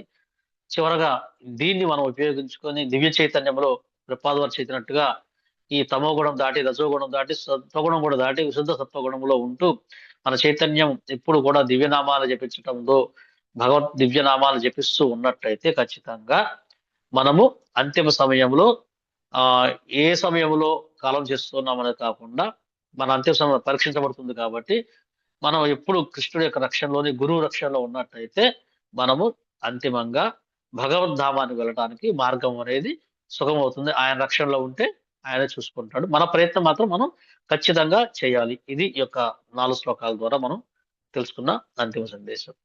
హరే కృష్ణ. వాంఛా కల్పతరుభ్యశ్చ కృపా సింధుభ్యవ చ పతితానాం పావనేభ్యో వైష్ణవేభ్యో నమో నమః. అనంత కోటి వైష్ణవ భక్త వృంద की जय. नामाचार्य श्री हरिदास ठाकुर की जय. श्रील प्रपात की जय. श्रील गुरुदेव की जय. నితాయ గౌర ప్రేమానందే. హరి హరి హరి బోల్. అందరికి ఇంకొక విషయం రేపు ఏకాదశి మహాత్మ్యం చెప్పండి ప్రభుజీ. ముక్కోటి ఏకాదశి అంటే రేపు. అవును, ముక్కోటి ఏకాదశి అంటే మనకి వైష్ణవులకి ఎల్లుండి కదా ప్రభుజీ, 31 అన్నారు. మరి కొంతమంది 30 అన్నారు, కొంతమంది 31 అంటున్నారు. 31 అన్నారు. అవునవును. అందుకే నేను కూడా దీని గురించి ఇంకా ఎప్పుడు సార్ ఎప్పుడు అయితే రేపు ఇక్కడ మాకు ఈ ప్రాంతంలో అయితే 30 ఏకాదశి రేపు అని చెప్పారండి, అనౌన్స్ చేశారంట. మరి కొన్ని ప్రాంతాల అనుసరించి అంటే మనం దీనిలో ప్రభుజీ నేను అనేది ఇస్కాన్ లో ఇప్పుడు పారాయణ చేసేది అంతా ఈ వైష్ణవ క్యాలెండర్ లో ఎల్లుండని చెప్పారు. అవునా, అది మరి నాకు కొంచెం కన్ఫ్యూజ్ గా ఉంది. నేను కూడా అడగలేదు. మా అయితే ఇంట్లో వాళ్ళు చెప్తున్నారు రేపు 30 తారీఖు చెప్పారని చెప్పేసి. రేపు మా టెంపుల్ కనుక్కుంటే చెప్తారు రేపు ఏకాదశి. ఏదైనా సరే ఒకటి భక్తులందరికీ ఒక మంచి అవకాశం అండి. దయచేసి ఏకాదశి సందర్భంగా మనము ముఖ్యంగా ప్రపాదుల వారికి సంతృప్తి పరిచే అతి ముఖ్యమైన గొప్ప అవకాశం మనకుంది. ఖచ్చితంగా మీరందరూ కూడా మీరు కొన్ని గ్రంథాలను తీసుకొని లేదంటే కొన్ని టీమ్స్ గా మీకు ఏర్పాటయ్యి ఖచ్చితంగా మందిరాల దగ్గరికి జనం బాగా వస్తారండి ఈ సమయంలో. అందుకని అవకాశం ఉంటే ఖచ్చితంగా మీరందరూ కూడా భగవద్గీత కానీ భాగవతం కానీ చిన్న గ్రంథాలు కానీ ఏదో ఒక గ్రంథాన్ని మీరు వితరణ చేయడానికి ప్రయత్నం చేయండి. ఎందుకంటే చాలా భక్తి భావంతో వస్తారు కొంతమంది.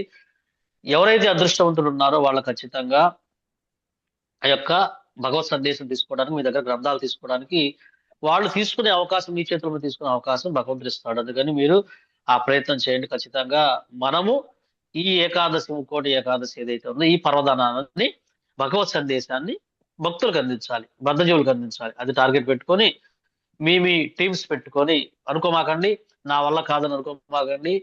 కేవలము ప్రపాదుల వారిని ఎలా సంతృప్తి పరచాలి అనే ఒకే ఒక పెట్టుకోండి.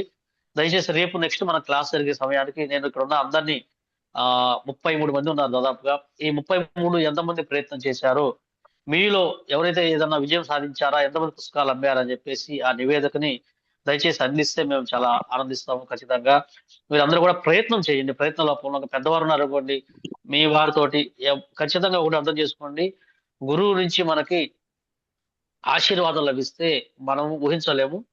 భాగవతం సెట్లు కూడా మీరు చేయొచ్చు, డిస్ట్రిబ్యూషన్ చేయొచ్చు. ఖచ్చితంగా కేవలం నేను ప్రయత్నం చేస్తాను స్వామి, నీ యొక్క ఆశీర్వాదం ఇవ్వు, ఈ యొక్క బద్ధజీవులకి నేను భగవత్ సందేశాన్ని, మీ సందేశాన్ని అందించడానికి నేను రెండు పనిముట్టుగా మార్చుకోండి స్వామి అని కనుక మనం ప్రార్థన చేసి గురువుని ప్రార్థన చేసినట్లయితే మీ శక్తి అనుసారంగా ఈ గ్రంథాలను వితరణ చేయడానికి ప్రయత్నం చేయండి. ఖచ్చితంగా ఒక్కొక్కరు 4-5 పుస్తకాలైనా అందించగలిగితే 30 మంది 35 150 పుస్తకాలైనా అందించవచ్చు మనం.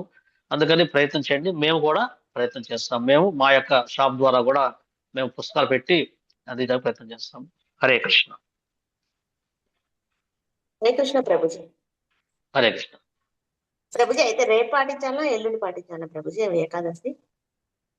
మీ దేశంలో ఉన్న శిక్షా గురువుని కానీ లేకపోతే మందిని అలాగే సంప్రదించినట్లయితే, లేదంటే అర్థం కాకపోతే మీరు వాట్సాప్ గ్రూప్ పెట్టండి, మాతాజీ దానికి పర్ఫెక్ట్ గా ఎప్పుడు చేయాలని చెప్పేసి చెప్తుంది. ఎందుకంటే సమయాన్ని ఒక్కొక్క కాలాన్ని బట్టి ఒక్కొక్కరు చెప్పినప్పుడు ఏదంటే ఇబ్బంది అవుతుంది. కానీ మీ ఎక్కడెక్కడ ఎవరు ఉన్నారు కాబట్టి మీ వాట్సాప్ గ్రూప్ ఒకసారి పెడితే నేను కూడా మాతాజీ చెప్తాను పర్ఫెక్ట్ గా ఎప్పుడు అని చెప్పి భక్తులందరికీ ఒక క్లారిటీ ఇవ్వని చెప్పి చెప్తాను మాతాజీ. దయచేసి మీకు మెసేజ్ వస్తుంది అందరూ కూడాను. దాని ప్రకారం ఏదైనా డౌట్స్ ఉంటే మీకు అందుబాటులో ఎవరైతే ఉన్నారో వారిని సంప్రదించండి, భక్తుల్ని మీకు క్లారిటీ ఇస్తాను. హరే కృష్ణ ప్రభుజీ. మాకేం చెప్పారంటే మనం ఇక్కడ విడిగా మన గుళ్ళల్లోనేమో రేపు చేస్తారు, అక్కడికి వెళ్ళి దర్శనం చేసుకోవచ్చు. మన వైష్ణవ ఇది మాత్రం ఉపవాసం గాని పారాయణలు చేసినా ఎల్లుండి అని చెప్పారు. ఓకే, అట్లాగే పాటిద్దాం మనం. అది 31 ఉండొచ్చేమో, నేను కూడా చూస్తాను ఒకసారి, నేను చూడలేదు కదా. అయితే మీరు ఏంటంటే భక్తులందరికీ ఇవ్వడం కోసం, డిస్ట్రిబ్యూషన్ చేయడం కోసం రేపు వెళ్ళొచ్చు. మీ సాధన కాలేదే కానీ మీరు ఎల్లుండి మీరు మనం చేసుకోవచ్చు. అందువల్ల అవకాశం మనకు కూడా 2 వచ్చింది కాబట్టి మీ ప్లాన్స్ ప్రకారం ప్రతి ఒక్కరు గృహస్థులు అందరూ కూడాను పుస్తక వితరణ చేయండి. ప్రపాదుల వారిని సంతృప్తి పడినట్టయితే మనం చాలా, ఎందుకంటే ఆయన ఈ రహస్యమైన సందేశాన్ని ఎవరిస్తున్నారో వాళ్ళు నాకు మిక్కిలి ప్రియమైన వారు అని చెప్పేసి చెప్తున్నారు. అందువల్ల కృష్ణుడికి మిక్కిలి ప్రియమైన వారుగా మీరు అందరూ నేను అవ్వాలని చెప్పేసి మనం కోరుకుందాం. హరే కృష్ణ. నేను ఇక్కడ దండవద్దు మాతాజీ, ఈ సెషన్ ఇక్కడ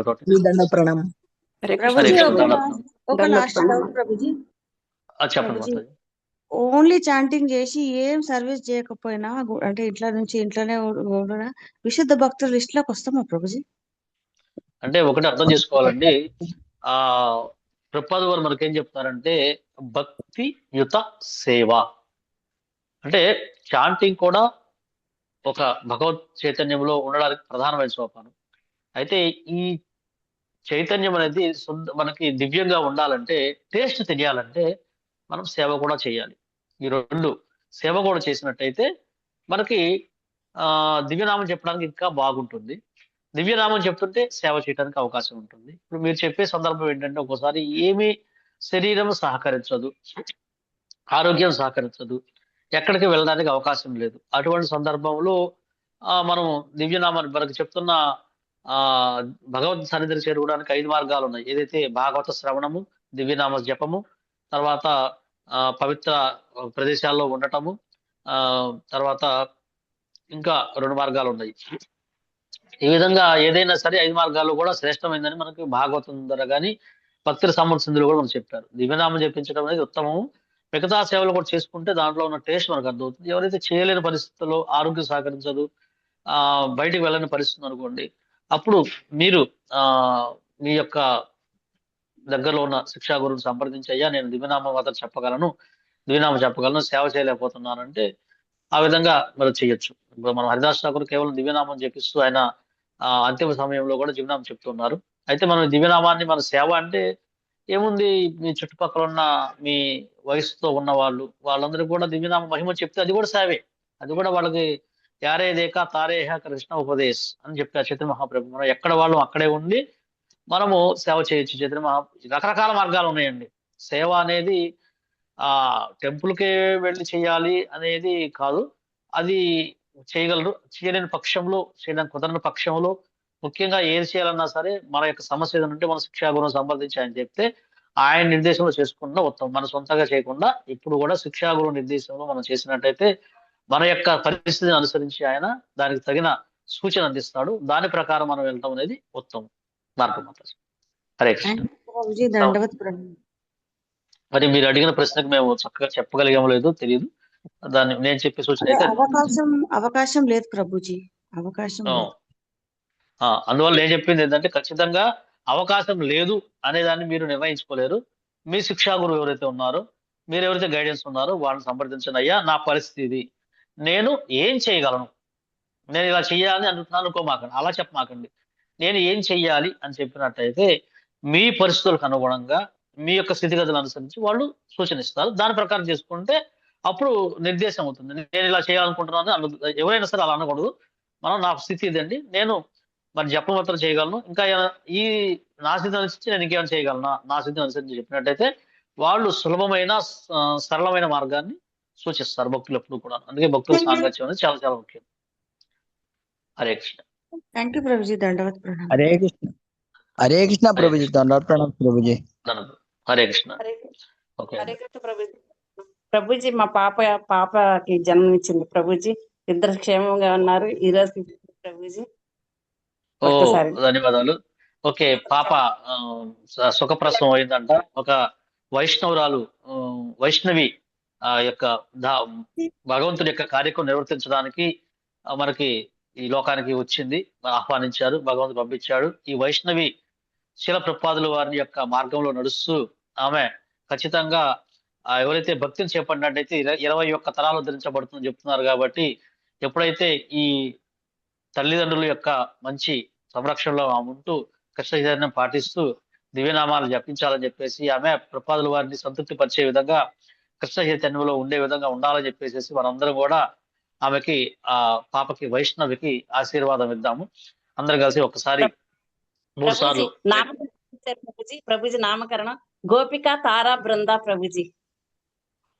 అప్పుడే నామకరణం కూడా అయిపోయిందా మాతాజీ? గోపిక అంటే ఖచ్చితంగా వైష్ణవి, ఆ దివ్యనామాలు కూడా గోపిక మాత చెప్పండి మాతాజీ. గోపిక తారా బృందా ప్రభుజీ. ఈ నామాన్ని ఎవరు సూచించారు మాతాజీ? మీరే పెట్టారా లేకపోతే వైష్ణవ్ సూచించారా, గురువు సూచించారా? అందరం కలిసి డిసైడ్ చేస్తాం ప్రభుజీ, గోపిక పెట్టుకోవాలని. ఓకే. ఒకవేళ కనుక మా సూచన ఏంటంటే మీరు కనుక దీక్ష తీసుకొని ఉన్న వాళ్ళైతే దయచేసి ఈ దివ్యనామం పెట్టడానికి గురించి మీరు గురువు సంప్రదించినట్టయితే ఖచ్చితంగా ఆయన దివ్యనామాన్ని సూచిస్తారు. వారు అది మన పరిస్థితిని బట్టి, మా టెంపుల్లో కూడా మాతాజీ ఉన్నారు, ఆ మాతాజీ ఆమె దీక్ష కూడా తీసుకోలేదు, కానీ గురువును సంప్రదించింది. ఆమె ఖచ్చితంగా ఆ యొక్క గురువు గారే పేరు సూచించారు అనమాట. ఓకే, ఏదైనా సరే మీరు అందరూ కలిసి దివ్యనామం మంచి పేరు పెట్టారు కాబట్టి ఆమె చక్కగా కృష్ణ ఉండాలని, భగవత్ ఆశీర్వాదాలు లభించాలని మనందరం కలిసి ఒక్కసారి హరే కృష్ణ మంత్రం చెబుదాం బిగ్గరగా. అందరూ కలిసి చెప్పండి ఒకేసారి. హరే కృష్ణ హరే కృష్ణ హరే హరే హరే రామ హరే రామ రామ రామ